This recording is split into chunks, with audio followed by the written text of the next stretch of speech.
Hello friends, welcome to திகர் cutie vlogs. ரொம்ப month ஆகிடுச்சு நான் வீடியோ வந்து போஸ்ட் போட்டுட்டு. Sorry for that. இதுக்கப்புறம் ரெகுலராக உங்களுக்கு வீடியோஸ் வரும்.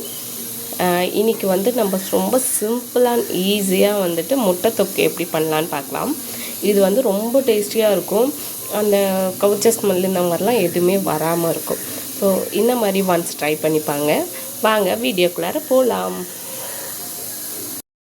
அதுக்கு தேவையான பொருளை பார்த்துக்கலாம்.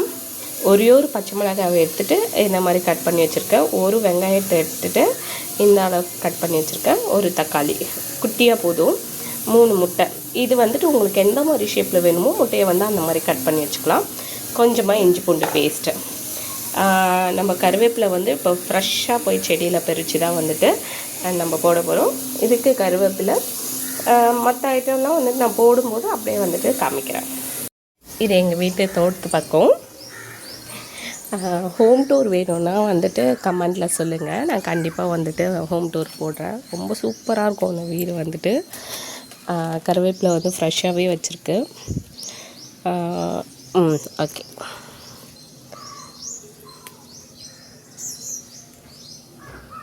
கொஞ்சம் இன்னைக்கு கிளி போட்ட சாம்பார், முட்டை தொக்கு, கருவாடு தான் பண்ண போகிறோம். ஸோ அதுக்கேற்ற மாதிரி கருவேப்பிலை பறிச்சுக்கலாம்.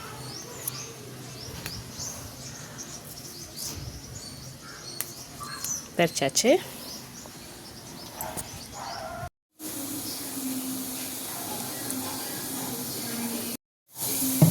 ஒரு கடாயை வச்சுட்டு கொஞ்சமாக ஆயில் ஊற்றிக்கலாம். இதுக்கு வந்து தேங்காய் எண்ணெய் ஊற்றினா ரொம்ப டேஸ்டியாக இருக்கும். இப்போ என்கிட்ட ரீஃபண்ட் ஆயில் இருக்குது. ஸோ ரீஃபண்ட் ஆயில் ஊற்றிக்கிறேன். உங்ககிட்ட தேங்காய் எண்ணெய் இருந்ததுன்னா ஊற்றிக்கோங்க. ரொம்ப ரொம்ப டேஸ்டியாக இருக்கும். ஸோ எண்ணெய் வந்துட்டு கொஞ்சம் நேரம் காயிட்டும்.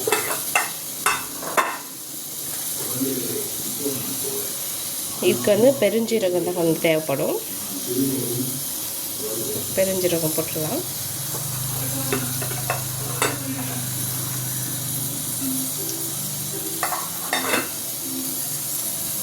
மிளகு வந்துட்டு ஒரு 4-5 போட்டுக்கலாம்.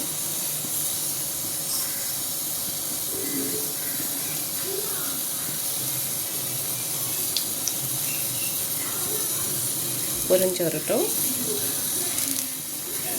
நம்ம தோட்டத்துலேருந்து ஃப்ரெஷ்ஷாக பறித்த கருவேப்பிலை சேர்த்துக்கலாம்.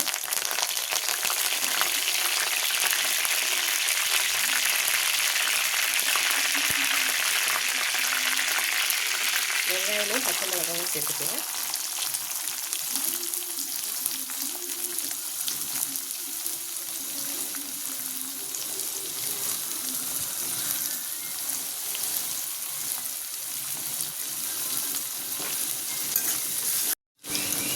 இந்த அளவுக்கு நல்லா வதங்கின பிறகு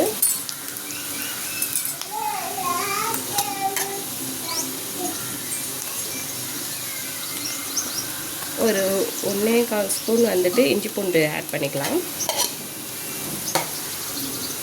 ஆட் பண்ணிவிட்டு லைட்டாக இஞ்சி பூண்டு வாசனை வந்து போட்டுக்கலாம்.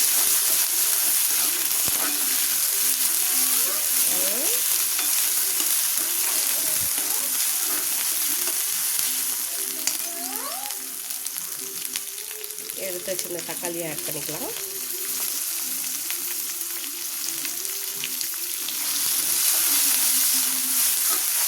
தக்காளி நல்லா குழவையாக வந்து வைக்கணும். அப்படியே வந்துட்டு இந்த கிரேவிக்கு தேவையான சால்ட்டை வந்து சேர்த்துக்கலாம். உங்கள்கிட்ட கல்லுப்பு இருந்ததுன்னா வந்துட்டு சேர்த்துக்குங்க. பட் அளவாக சேர்த்துக்குங்க. ஏன்னா கல்லுப்பு வந்து ஒரு சில கல்லுப்பு வந்துட்டு ரொம்ப கழிக்கும். ஸோ அதனால் வந்துட்டு கொஞ்சமாக நான் சால்ட்டு சேர்த்துக்கிட்டேன். கொஞ்சமாக மஞ்சத்தூள். தக்காளி நல்லா குழம்பா வேகத்து வர்றதுக்காக நான் வந்து உப்பு மஞ்சத்தூள் முன்னாடியே போட்டுறேன்.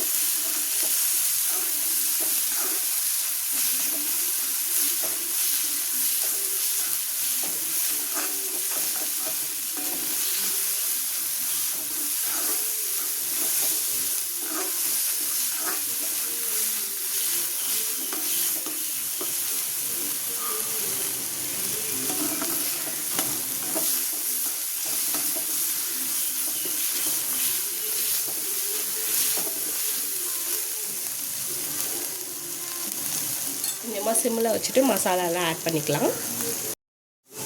வீட்டில் அரைச்ச குழம்பு மிளகாத்தூள் வந்துட்டு ஒரு ஸ்பூன் போல் ஆட் பண்ணிக்கலாம். உங்கள்கிட்ட காஷ்மீரி சில்லி இருந்தால் கொஞ்சம் ஆட் பண்ணிக்கோங்க, நல்லா கலர்ஃபுல்லாக இருக்கும். என்கிட்ட காஷ்மீரி சில்லி வந்துட்டு தீர்ந்துச்சு. ஸோ கொஞ்சமாக காரத்தூள் வந்து ஆட் பண்ணிக்கிறேன். ஒரு 2 ஸ்பூன் போல் வந்துட்டு மல்லித்தூள் ஆட் பண்ணிக்கிறேன். இந்த ஸ்பூனில் சொல்கிறேன் நான்.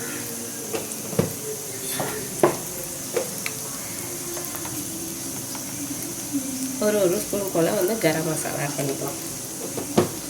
சீரகத்தூள் இருந்தாலுமே ஆட் பண்ணிக்கலாம், ரொம்ப வாசனையாக இருக்கும்.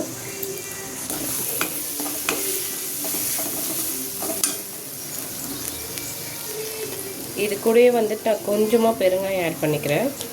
முட்டை வந்து கேஸுன்றதுனால வந்துட்டு கொஞ்சமாக பெருங்காயத்தூள் ஆட் பண்ணிக்கிட்டிங்கன்னா உங்களுக்கு அந்த கேஸ் ட்ரபிள் ப்ராப்ளம் இருக்காது.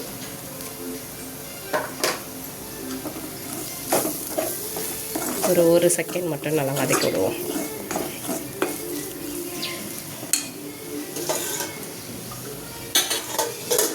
கொஞ்சமாக தண்ணி ஆட் பண்ணிக்கலாம். நான் ஹாட் வாட்டர் ஆட் பண்ணுறேன். ஸோ ஹாட் வாட்டர் ஆட் பண்ணும்போது சீக்கிரமாக நல்லா கொதிச்சு வந்துடும். ஸோ டைமும் நமக்கு சேவ் இல்லைங்களா.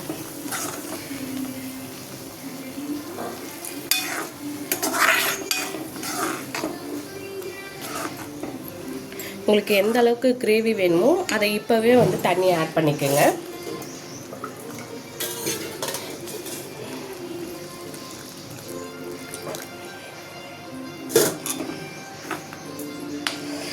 இந்த ஸ்டேஜில் வந்து உப்பு காரம் எல்லாமே கரெக்டாக இருக்கான்னு பார்த்துக்கலாம்.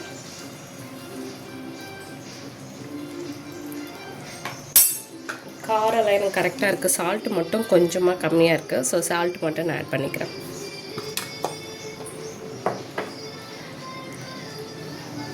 ஒரு நிமிஷம் போல் வந்துட்டு நல்லா கொதிச்சு வரட்டும். நல்லா கொதிச்சுட்டு இருக்குது. அந்த கேப்பில் வந்துட்டு முட்டையெல்லாம் இந்த மாதிரி எடுத்து வச்சுக்கலாம்.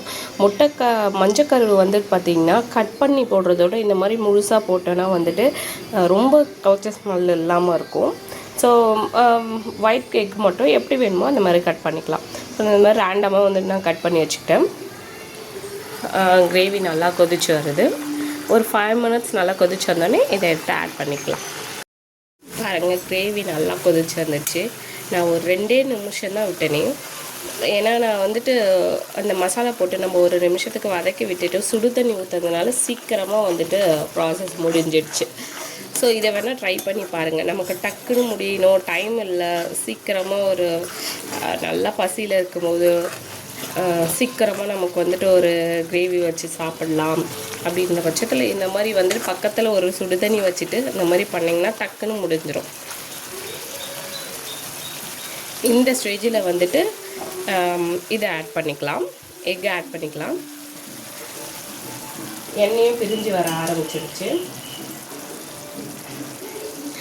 தேங்காய் இருந்ததுன்னா தேங்காய் பால் கூட ஆட் பண்ணிக்கலாம். தண்ணிக்கு முதல் ரொம்ப ரொம்ப டேஸ்டியாக இருக்கும். தேங்காய் பால் இருந்ததுன்னா கூட ஆட் பண்ணிக்கோங்க. ரொம்ப டேஸ்டியாக இருக்கும். ரொம்ப வந்து ரிச் டேஸ்ட் கொடுக்கும் உங்களுக்கு. அப்படி இல்லை தேங்காய் பால் இல்லை ஃப்ரெஷ் க்ரீம் உங்ககிட்ட இருக்குன்னா கூட ஃப்ரெஷ் க்ரீம் கூட ஆட் பண்ணிக்கலாம்.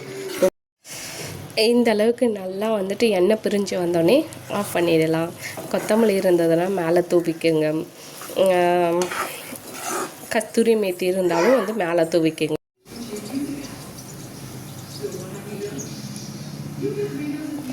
இந்த மாதிரி வந்து உங்கள் வீட்லேயும் வந்து கண்டிப்பாக ட்ரை பண்ணி பாருங்கள். ரொம்ப ரொம்ப டேஸ்டியாக இருக்கும். ஸோ நான் சொன்ன இன்க்ரீடியன்ட்லாம் வந்து ஆட் பண்ணிவிட்டு பாருங்கள். ரொம்ப ரொம்ப டேஸ்டியாக இருக்கும். ஸோ இந்த மாதிரி மோர் வீடியோஸ்க்கு என்னோடய சேனலை ப்ளீஸ் சப்ஸ்கிரைப் பண்ணி வச்சுக்கோங்க. லைக் பண்ணுங்கள், ஷேர் பண்ணுங்கள். மறக்காமல் பெல் பட்டனை கிளிக் பண்ணி வச்சுக்கோங்க. தேங்க்யூ ஃபார் வாட்சிங்.